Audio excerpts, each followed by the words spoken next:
ዛሬ ደግሞ ይዤላችሁ የመጣሁት ምርጥ የሆነ የዝንጅብል ቅባት አሰራር ነው። ለፀጉር ብዛት፣ ለእድገት እንዲሁም ደግሞ በጣም ፎረፎር ለሚያስቸግረን ፎረፎር ባንዴ ነው የሚያጠፋው። ብቻ አታቋርጡት፣ ተጠቀሙት። ከምር እኔ በፊት በጣም ያሳክከኝ ነበር። እግዚአብሔር ይመስገን ፎረፎር የሚባል ነገር የለብኝም። ቅባቱም በውሃውን መልኩም ተጠቀሙት። ዝንጅብል ወደር የሌለው ጥቅም ያለው ነው። ሰላም ቤተሰብ እንዴት ናችሁ? የቻናሌ ቤተሰቦች፣ የሀገሬ ልጆች እንዴት ናችሁ? ሁሉ ሰላም፣ ሁሉ መልካም፣ እግዚአብሔር ይመስገን። በእኔ ጋር ሁሉ ሰላም፣ ሁሉ መልካም ነው። በያላችሁበት የዓለም ዳርቻ ሁሉ ሰላማችሁ ይብዛልኝ። ለቻናሌ አዲስ የሆናችሁ እንኳን ደህና መጣችሁ። ሰብስክራይብ ያደረጋችሁ ቤተሰብ እንድትሆኑ ጋብዛለሁ። ነባሮችም ልክ እንደ ሁሌም ቪዲዮ ላይክ፣ ሼር ያደረጋችሁ አበረታቱኝ። ስለምታበረታቱኝም ከልብ አመሰግናለሁ። አስተያየት ጥያቄ ካለ ኮመንት መስጫ ላይ አስቀምጡልኝ፣ እመልሳለሁ። ዛሬ ደግሞ ይዤላችሁ የመጣሁት ምርጥ የሆነ የዝንጅብል ቅባት አሰራር ነው። ለፀጉር ብዛት፣ ለእድገት፣ ለፎረፎር፣ ለማያቋርጥ የፀጉር እድገት ከምንም በላይ እና ደግሞ ከፊት ለፊት ለሸሸብን ፀጉር ፈጣን ለውጥ የሚያሳየን የዝንጅብል ቅባት አሰራር ነው። እየሰራችሁ ሞክሩት፣ ትወዱታላችሁ። እኔ ከዛሬ ዓመት ምናምን በፊት ሰርቼዋለሁ ይሄንን ቪዲዮ። እኔ በጣም ነበር የጠቀመኝ። ግን አሁን መልሼ ሻሽ እያሰርኩ አሁን ማበላሽቸዋለሁኝ። አሁን ደግሞ እየተጠቀምኩት ነው፣ እየተመለሰልኝ ነው ማለት ነው። እዚህ ጋር እኔ በቂ ዝንጅብሌን ወስጃለሁ። ከዚያ በፈቀፍቀዋለሁ ማለት ነው። በመፈቅፈቂያ ከእንትንም ከሌለን በቢላ ደቀቅ አድርገን እንከትፈዋለን። እዚህ ጋር ምንድነው ዝንጅብሉ ውሃ ካለው ምጥጣር እንዲልልን ወይ በሶፍት ጭምቅ ጭምቅ ማድረግ አለብን፣ ወይ ደግሞ በማጥለያ ነገር በጨርቅም ነገር ቢሆን በደንብ አድርገን ምጥጥ እናደርገዋለን። መፈቅፈቂያው ደግሞ ከፍ ከፍ ባለ በኩል ነው የምፈቀፍቀው፣ ውሃ ነገር እንዳይወጣብኝ። በደንብ አድርጋችሁ ጥርት ታረጉታላችሁ፣ ውሃ እንዳይኖረው ማለት ነው። ቅባቱ ትንሽ እድሜ እንዲኖረው እንዲቆይልን። ከቻልን ደግሞ ዝንጅብሉን አድርቀን ብንሰራው ምርጥ ነው። ቅባቱ ለብዙ ጊዜ ይቆይልናል። ግን እንደ አጋጣሚ የማይመቸንና የማንችል ከሆነ እንደዚህ በፍረሹ ስንሰራ ውሃ እንዳይኖረው ምጥጥ አድርገን፣ እኔ የምሰራው በወይራ ዘይት ነው። እናንተ ደግሞ በሚመቻችሁ በወይራ ዘይትም ሰራችሁት፣ በኮኮናት እናንተ በሚመቻችሁ ቅባት ሰሩት። እኔ ሁሌ ምርጫዬም የሚመቸኝም የወይራ ዘይት ነው። በቂን ጨምሬያለሁ። ብዙ አልሰራም። ለምን ፍረሽ ስለሆነ እንዲቆይ አልፈልግም። ሁለት ትንንሽ እንትኖች ናቸው መግቢያ ላይ እንዳያችኋቸው የሰራሁት ጠርሙሶች እና እዚህ ጋር እንትን ጋዜን ቅንስ አደርግና በእሳት እንደዚህ እንትን እንለዋለሁ። 5-6 ፍሬ የሚሆን ቅርንፉድ ጣል አድርጌበታለሁ። እኔ ቅርንፉድ ሁሌ እወዳለሁ። ያው ይሄ በእርግጥ ዝንጅብል ላይ እንኳን ችግር የለውም ለሚያሳክከን ለምናምን ፎረፎር ምንም አለብን ስለሚረዳን። ቅርንፉድ ደግሞ እኔ በጣም ስለሚያሳክከኝ ፎረፎር ሳይሆን 2 ቀን አያድርም የኔ ፀጉር፣ ለምን እንደሆነ አላውቅም። እና የቅርንፉድ ውሃ ነው በጣም የምጠቀመው። ቅባትም ስሰራ ጠረኑም ስለሚመቸው ይጨምራለሁ። እና እዚህ ጋር ትንሽ ጨምሬበታለሁ። በደንብ ጥብስ እናደርገዋለን። እዚህ ጋር የሆነ ቶሎ እንትን አናወጣውም። ጋዙን ቀነስ አድርገን ምጥጥ ቅባቱ ምርጥ ቅባት ሆኖ እንዲወጣልን ማለት ነው። ዘፍዝፈን ምናምን ስለማናቆየው ወዲያው ስለምናጠለው እዚሁ ጋዙ ላይ በደንብ አብስለን የዝንጅብሉን ጥቅም ጠቅለል አድርገን ጨርሰን እንድንወስደው ከዘይቱ ጋር እንዲወጣልን ማለት ነው። በደንብ ጥብስ አድርጉት። እንደዚህ ጥብስ አድርገን ከጨረስን በኋላ ትንሽ በረድ እስከሚል ሊጠብቅና በጣም መብረድ የለበትም ለማጥለል ዝንጅብሉ ጋር እንዳይቀርብን ዘይቱ ማለት ነው።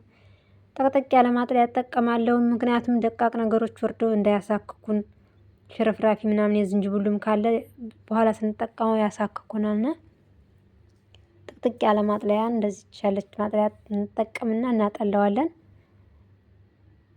በደንብ ጭምቅ ታደርጉታላችሁ። ዝንጅብሉ እዚህ ጋር ብዙ ዘይት ነው የሚይዘው። እኔ ጨምቀዋለሁኝ አሁን ስላልተመቸ ነው። ካሜራውን እንትንና ጭምቅ አድርጌ ያሳያችኋለሁ። እንዲህ ዘይቱ አያችሁት እንዴት ጥርት እንዳለ፣ ከምር እንዴት ደስ እንደሚጠራኑ። በቃ ኖርማል ዝንጅብል ነው የሚለው። እንደ አጋጣሚ ደግሞ የኔ ዝንጅብሉ ውሃ ብዙም የለውም። ጭራሽ አላመጠጥኩትም እንኳን። ዝንጅብሉን ደግሞ እኔ አልፈቀፈቅኩትም። ቆዳውም ላይ የራሱ ጥቅም ስላለው ከነ ቆዳው ነው የተጠቀምኩት። ብቻ መጀመሪያ ጥብ አድርጋችሁ በሶፍት አድርቁት። ይኸው እዚህ ጋር እንዴት ኩልል ብሎ ጥርት ብሎ እንደወጣ እንዴት እንደሚያምር ጠረኑ አይታይ ነገር ነው እንጂ በስመ አብ እንዴት ደስ እንደሚል ባያችሁ። ጠረኑ በጣም ምርጥ ጠረን ሆኖልኝ ነው የወጣው። በደንብ ነው ደግሞ ጭምቅ የሚያደርጉት ታዩታላችሁ። በቃ ይሄንን እንትኑን ያጠለኩበት ጥለውና ዘይቴን ወስዳለሁ ማለት ነው። እቃውም ላይ ይኸው የቀረ ነገር የለም። ዝንጅብሉንም አይታችሁታል መጀመሪያ ላይ እንዴት አረንጓዴ እንደነበርና አሁን ጥብስ እንዳለ በደንብ ነው ጥብስ ያደረኩት። እዚህ ጋር እኔ ለፀጉር ቅባት የምጠቀማቸው ጠርሙሶች ትንንሽዬ ጠርሙሶች አሉ። ከኦንላይን ላይ ቅባት በፊት በምገዛባቸው ማለት ነው። እነሱ ነው የምጠቀመው። ቀስ አድርጌ እነሱ ላይ እንደዚህ ጨምራለሁኝ። ሙልት አለ ቀንሰዋለሁኝ።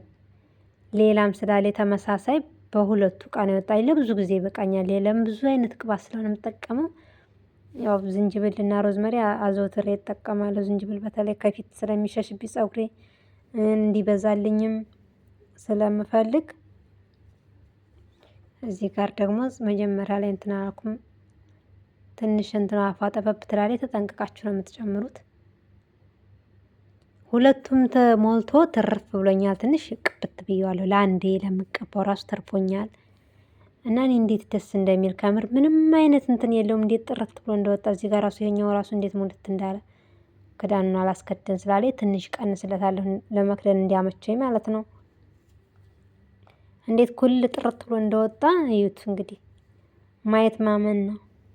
ጠረኑም በጣም ምርጥ ጠረን ሆኖ ይወጣልኝ። ይኸው እዚህ ጋር ደግሞ ከ2 ቀን በኋላ ምናምን ነው እንዳሱ ቆይቶ በጣም ምርጥ ሆኖ ነው የወጣው። ዝቃጭ የለው ምን የለው። በተለይ በደረቁ ቢሆን አሁን ይሄ በቃ ብዙ ጊዜ ይጠቀሙታላቸው። ብዛት የለውም። ብዛት ቅባት ስትሰሩ በደረቁ ስሩ። ይሄን ተቀብቼለታለሁ። እኔ ቪዲዮ ከመስራቴ በፊት ተቀባሁት። ይሄው እንግዲህ እንደምታዩት ነው። እኔ በጣም ነው የወደድኩት። በጣም ነው የተመቸኝ። የዝንጅብል የሮዝመሪ የቅርንፉድ ቅባት ጭራሽ ከኔ ጋር አይጠፋም። ጓደኞቼ ናቸው ቅባቶቹ። ፀጉሬ እንደዚህ አበጥርና እኔ መጀመሪያውን ሲጀመር ጥብ ብዬ ስለሆነ ይሄ ብጥር ስለተደረገ እንትን አይልም። ልስልስ ያለ የኔ ፀጉር ልክ እንደ አረቦች ፀጉር ነው። ሴትዬ ራሱ ትቀናበታለች። ፀጉርሽ እንደኛ ነው ትለኛለች። እና ልስልስ ነው ተፈጥሮ ነው ማለት ነው። ምንም ምን ያለሰለሰው ምናምን እንደውም አሁን ትንሽ ጠንከር ወፈር እያለልኝ ነው። እግዚአብሔር ይመስገን የተለያዩ ማስኮች ስለምጠቀም ማለት ነው እንጂ ሉጫ ነው እንደነሱ ነው። ሹርባ ምናምን አይሰራም። ፀጉሬ ፍትትት ነው የሚለው እና ተፈጥሮ ነው ሲፈጥረው ጀምሮ ነው።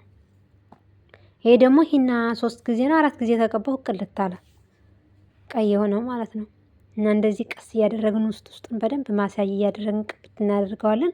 ፈሳሽ ቅባት ስለሆነ ደግሞ ቆዳችንን ምንም ችግር የለውም። ጭቃ ሲሆን ነው የቆዳችን እንትኖቹ እንዳይደፍንብን የምንጠነቀቀው። ጫፉንም ፀጉራችንን ግን ምንም አይነት ነገር ስንጠቀም ቅባትም ሆነ ምን ጫፉ ድረስ ነው እኩል። ለምን ውበቱ ራሱ አብሮ አይወጣልንም። ከላይ እንቀባዋለን፣ ከላይ ያምራል። ጫፉ የሆነ ቡልል ይላል፣ ስብርብር ይላል። እና ማንኛውንም ነገር ስንጠቀም ጫፉ ድረስ ነው ቅባትም ሆነ ማንኛውንም። እንደውም ጫፉን በተለይ የቫዝሊን ቅባት በምትሰሩ ሰዓት እሽት አድርጉት። መንታ ካለበት እርግፍ ይልላቸዋል። የተሰነጣጠቀውም ፀጉራችሁ ይስተካከላል። እንደዚህ እያደረጋችሁ እየሰራችሁ ሞክሩት። ትወዱታላችሁ። ከምር ምርጥ ቅባት ነው ዝንጅብል። ብዙዎች የመሰከሩለት ቅባት ነው። እኔም ተመችቶኛ በጣም የወደድኩት ቅባት ነው። ስለተከታተላችሁኝ አመሰግናለሁ። ቀጣይ በአዲስ ቪዲዮ እስከምንገናኝ ድረስ ቸር ሰንብቱ። ወዳችኋለሁ። ባይ